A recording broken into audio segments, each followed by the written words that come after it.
Today we're here with Board Certified Healthcare Attorney Scott Chase and Associate Attorney Jennifer Snow to talk about some aspects of a physician practice in the state of Texas. Scott, you've been in the business for a while. Can you talk generally about some of the things that a doctor should be looking for when thinking about joining a new practice? Well, I've looked at or negotiated and actually written probably over 1,000 employment contracts over the last 25 years. And the two primary areas that doctors need to be careful about is the non-compete and the compensation area.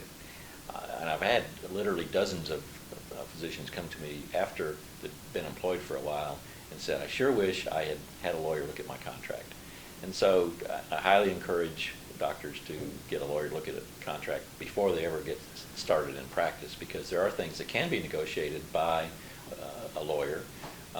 Doctors don't think they have much leverage, new doctors particularly, but in many cases the contract can be negotiated because the employer, quite frankly, does want to be fair generally.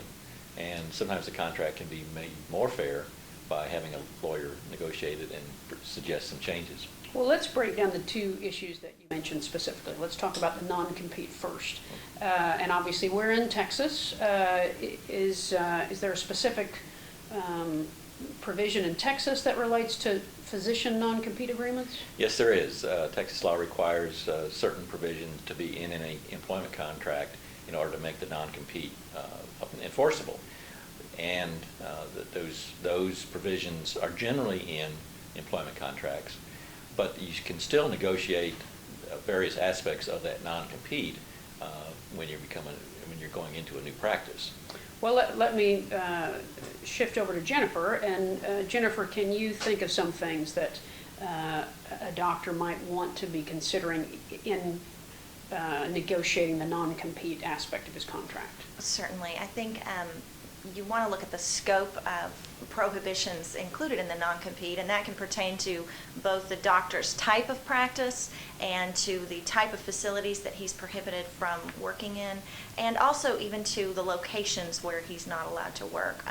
Oftentimes a doctor will join a practice group that has practices in many locations, and he wouldn't want to be prohibited from working within a numerous square mile radius of any of them, but he might think it's reasonable, and it might be reasonable to prohibit him from working near his primary area of practice. And let's talk about that a little bit with respect to the provisions in the physician's contract about where he works or she works. Does the doctor have any say in determining at what facility he or she is going to be required to practice? Again, there's going to be different leverage in different situations, but certainly it would be wise for the doctor to look at whether he's limited to practicing at specific places, and he might even ask for that in the contract, or whether the contract might even allow for the doctor to be required to practice in any place the practice group expands to, which of course nobody can foresee at the time the contract is signed. I do want to add one quick point, though, that because of the expansion of doctor groups into new territories, a doctor should ask the question, what is the expansion plan for a new practice? Because he may want to live in Grapevine, and the practice may say, well, I'm going to office in Tyler. Well, he should be able to negotiate a provision that says, I can't be sent to Tyler. All right, I wanted to follow up on one non-compete aspect and one compensation aspect. In addition to the scope areas that Jennifer talked about, are there any other specific restrictions or requirements that Texas law provides for that have to be in a physician contract? Well, the primary one is the buyout. In other words, a doctor can buy himself out of the non-compete by paying a set price that's set in the contract. That's a requirement under the Texas law.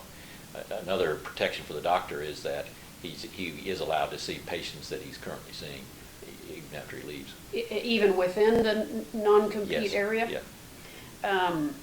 All right, and you said that you typically have found that hospitals and physician employers do tend to want to be fair in those areas. Right. And I will say that if the employer's not fair, that may be a red flag for the future employee.